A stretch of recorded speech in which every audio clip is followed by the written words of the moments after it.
Además de un informe bipartidista del Comité de Inteligencia del Senado. Vamos a hablar del tema, ese es el primer gran tema de esa noche aquí en A Mano Limpia. Tenemos en el estudio con nosotros a Octavio Pérez. Octavio, conocido de todos ustedes, coronel retirado del Ejército de Estados Unidos. Buenas noches. Buenas noches y muchas gracias por la invitación. Y también le damos las buenas noches vía Skype. Nos acompaña Eric Rojo desde Washington. Él es coronel retirado del Ejército estadounidense, experto en seguridad interna e internacional. Buenas noches, coronel, ¿cómo está? Hola Félix, hola coronel, buenas noches y al público en general. Muchísimas gracias. Coronel Rojo, comienzo con usted. Estamos hablando de un informe bipartidista del Comité de Inteligencia de de Inteligencia del Senado, mejor dicho, que concluye que pudo haberse evitado esta desgracia, 4 muertos, entre ellos la muerte del embajador Stevens en Benghazi en 2012, 9 de septiembre. Esto además era una fecha más de los atentados del 9/11. Esto es teoría, pero en la práctica, ¿se podía haber evitado? Normalmente cuando desarrollamos toda la inteligencia que se puede después de los hechos, la respuesta es sí. Sin embargo, creo que en este caso el comité ha descubierto que había suficiente información para haber hecho algo, especialmente cuando sabíamos que venía el aniversario del 11 de septiembre y era una zona bastante caliente y además iba a estar el embajador ahí, que era un punto más atractivo.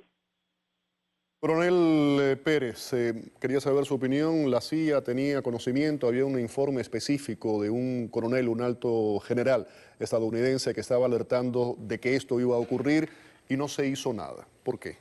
Como te dice el coronel Rojo, específicamente cuando llevas casi 2 atentados en el mes de agosto, julio y agosto, en Benghazi.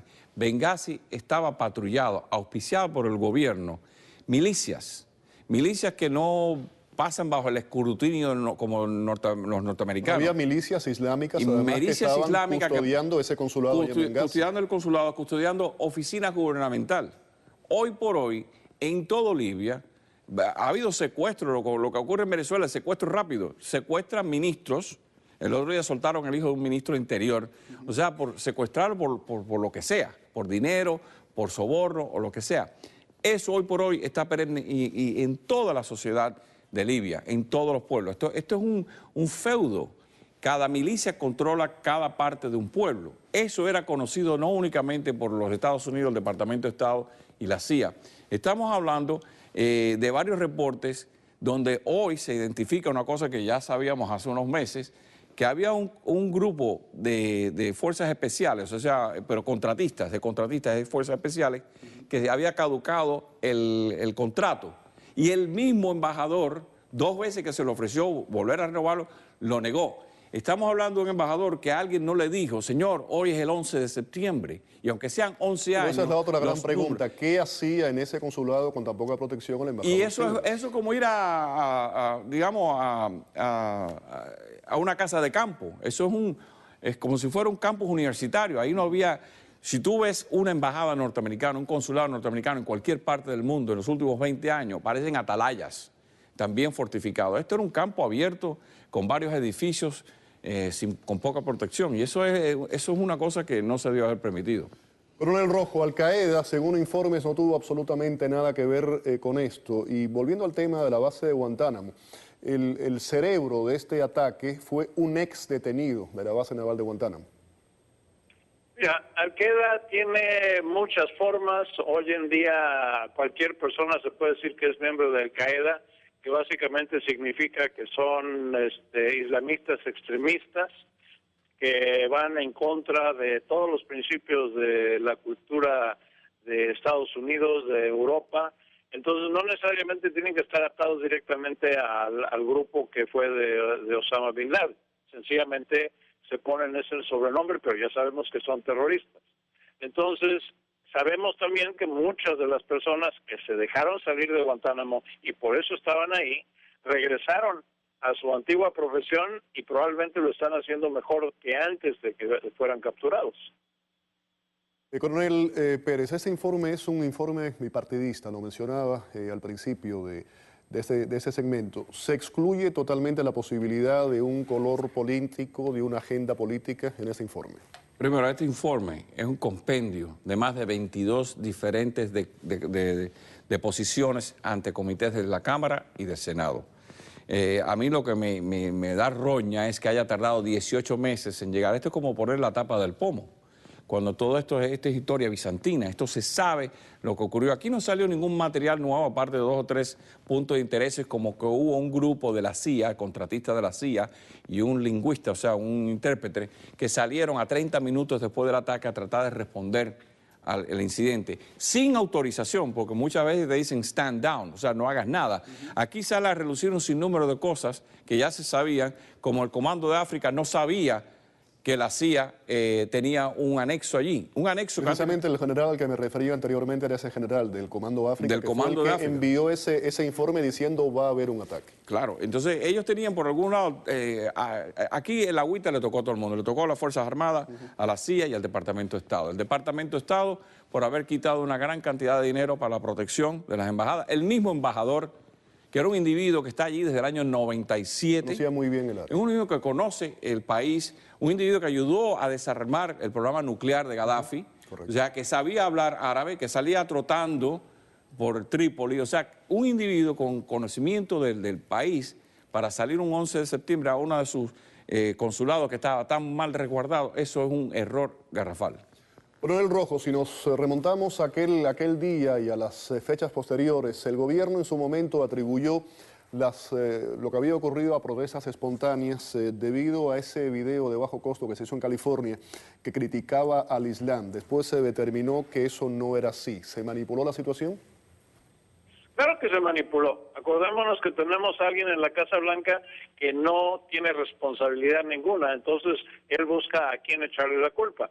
Y si no tiene a quién echarle la culpa, simple y sencillamente dice que no sucedió. Por eso la posición oficial de la Casa Blanca, y eso es lo importante del reporte bipartidista de hoy, que ya no se están escondiendo atrás de los demócratas para decir mentiras y poder encubrir algo que, como dice el coronel Pérez, todo el mundo lo sabía, pero ahora ya se sabe oficialmente y va a ser difícil que la Casa Blanca se pueda esconder o buscar a quién echarle la culpa otra vez.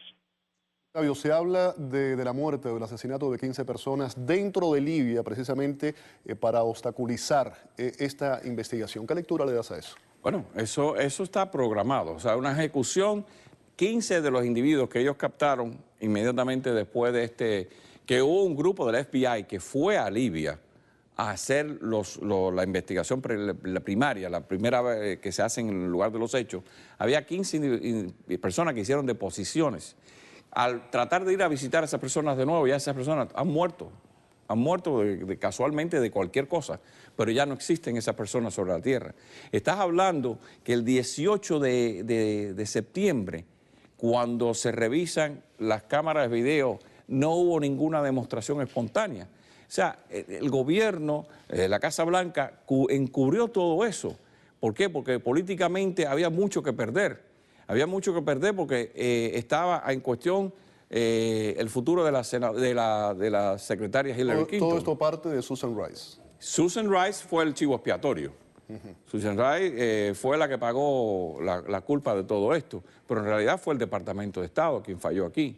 Y quien debió haberse ido era Hillary Clinton. Pero ahí en parte yo creo que ha sido parte de la cobertura. Y llegar ahora, en enero, donde no está pasando nada, pues como que la gente está más preocupada por otros problemas, por el futuro económico del país, ahora no tiene el sensacionalismo ni la presión que tendría un mes de octubre, un mes de noviembre, cuando empezaban las investigaciones sobre el gas.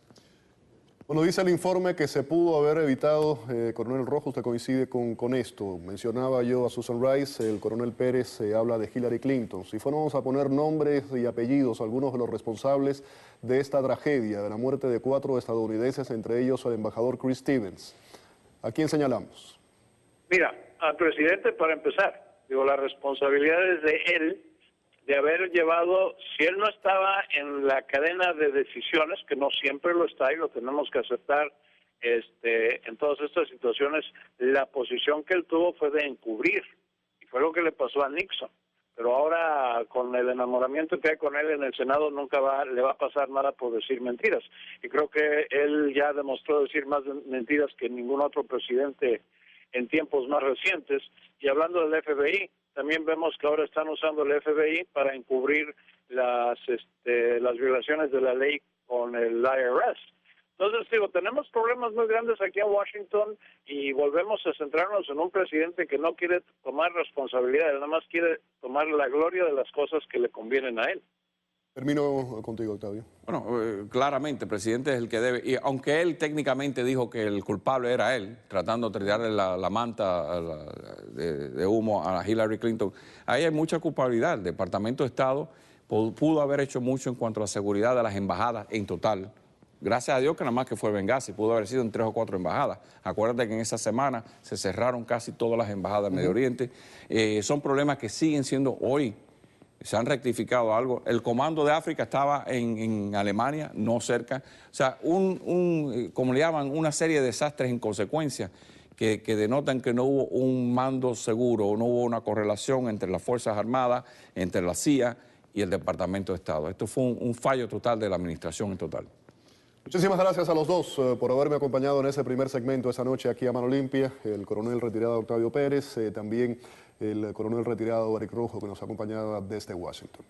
Vamos a la pausa. Al regreso, al menos 11 muertos en Egipto por enfrentamientos entre policías e islamistas tras aprobarse una nueva constitución. Y más adelante vamos a analizar el saldo del primer año de la reforma migratoria de Raúl Castro. ¿Quién gana, quién pierde en todo esto? Esto es un tema meramente económico.